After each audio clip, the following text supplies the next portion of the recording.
Alright, so yes, a lot going on today. A Barbarian datamine details how the Barbarian either had a different gameplay style entirely, or that this could be something that is upcoming.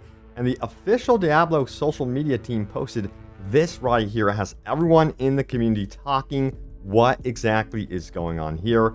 And Blizzard developing a crisis map according to a producer from Blizzard because of a large amount of people apparently leaving the company. How does this affect Diablo 4, if at all? We'll talk about it. And there's one major huge patch request that Blizzard is not addressing at all. This could be a huge drastic change to the game for the better. And in my opinion, it must make it into the game. We will talk about that as well. But let's get straight into this. First of all, talking about this one right here, it goes on to say this. It says, in Diablo 4, the Horadrim are returning. And I was like, wait, what is this? It had quite a bit of upvotes, one of the most discussed things going on right now within the Diablo 4 community. And then there was another post about it, which also piqued my interest. So this right here, let me scroll up, possible new class.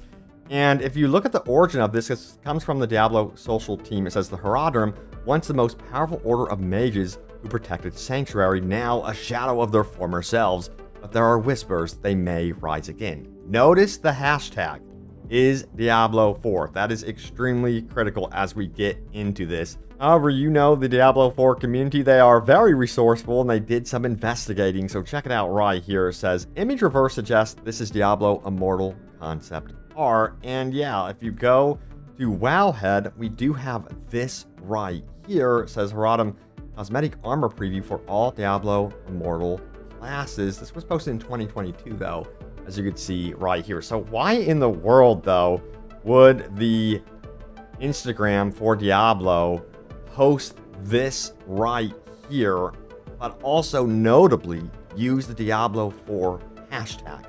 That is extremely important, the hashtag right there. If it is a mistake, that's a pretty big mistake, but people were also calling that out, saying, hey, yo, why in the world did they tag Diablo 4 misleading? Someone responded saying maybe it has something to do with the game, even if the art isn't from it or they used the wrong tag. It could also be a reference to a crossover event happening in Diablo Immortal, kind of celebrating the launch of Diablo 4. That is a huge possibility and the most likely answer. And then, of course, the extreme speculation of this is that this could be a tease to a new class, but I think that's a bit much. I don't want to go that far with the speculation because we've heard so much with leaks and speculation for a new class. And if you missed it, you have to remember that they are doing a World of Warcraft Diablo 4 crossover event as well. So you can see crossover events are very much a thing. If you don't know about this, check it out. It goes on to describe it as the following. However, a more recent build of the PTR has now given players exact dates when to expect this crossover. The event is actually split into two separate activities, the first being a greedy emissary. From May 25th through June 13th, players can hunt down the treasure goblins to earn special cosmetic rewards. Now, part 2, Welcome to Sanctuary, begins on June 15th and runs through July 10th. The segment gives players a 50% experience boost and an 8% buff to reputation gains, except for the new Loam Niffin Renown faction from the Embers of the Netharian. So you can see there in World of Warcraft, it looks like they are going to be doing their own Diablo 4 themed events with rewards. It only makes sense that Blizzard would be using their existing gaming platforms, I guess you would call them, to really celebrate and advertise and market their brand new game. So that's what I'm looking at according to this recent post from Blizzard and the Diablo social media team.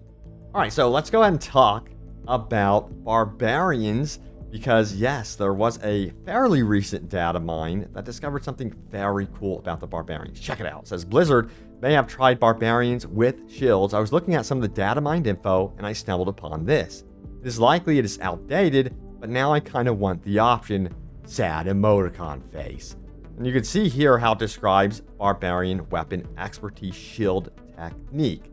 Now, of course, this could be an old element of the Barbarian that was scratched, and then they were like, hey, you know what? Let's reserve shields for an entirely new class like the Paladin. Or they could actually add this into the game eventually. Why do I say that, though?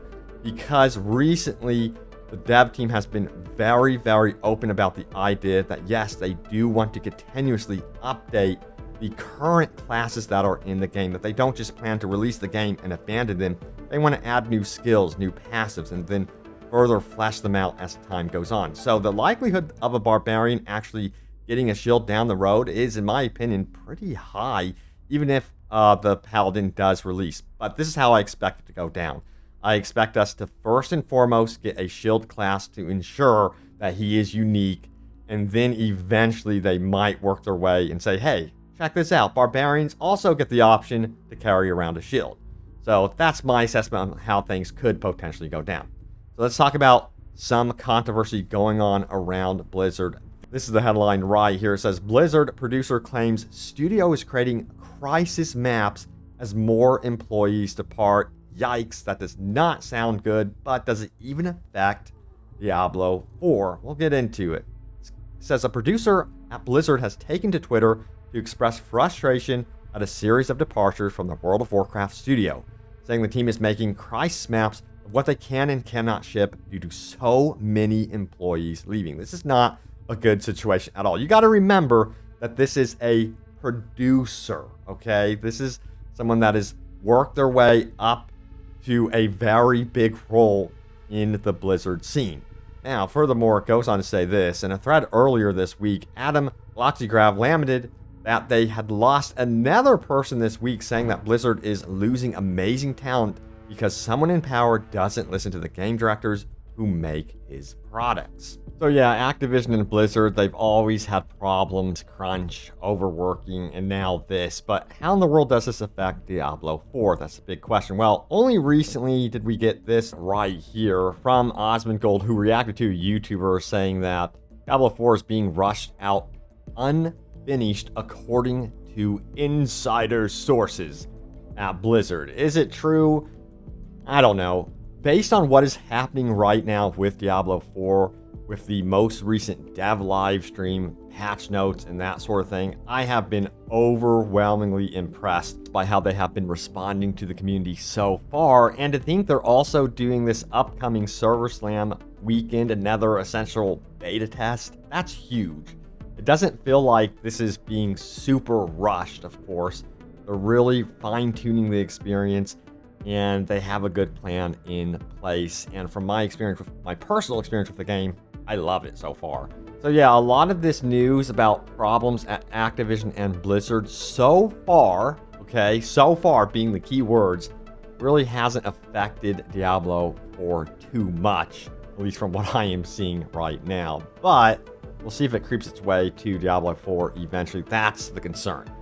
All right, so we got to talk about one of the most requested changes that we have yet to see Blizzard implement into Diablo 4, and that is this one right here. It says, no change to world bosses, no level restrictions. I am seriously shocked at this after reading the developer notes.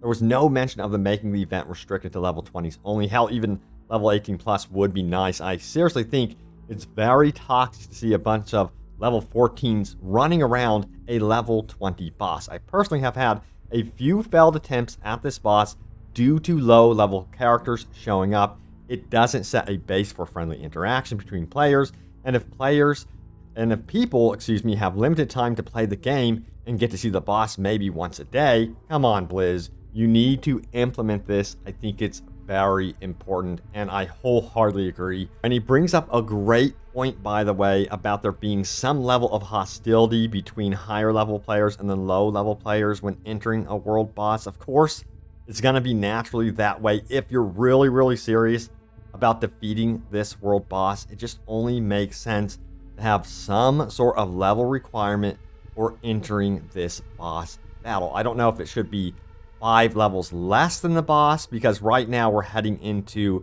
the Server Slam weekend in a couple of weeks, and they are going to have it quite a challenge. We're going to be 5 levels less than Ashava here. So it seems like Blizzard knows that this is the bare minimum for kind of defeating Ashava, it seems, as a group.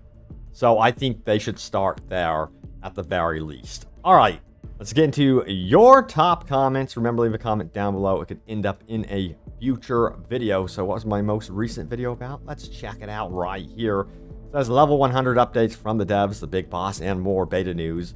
Prepare right now. So yes, let's get into the replies on this one, shall we? So Sean goes on to say this: it'd be cool if the next new character can become Paladin or Blood Knight by choosing its oaths. The Oath Keeper or the Oath Breaker with bonus abilities and states from choosing one or the other, 2-in-1 character. That is, So a character kind of like with the morality choice in essence, that influences also how the skills look and work and play out. Dude, I love that idea. Talk about a way to experiment with classes. Will they do that? I'm not too sure. But I like the sound of that for sure.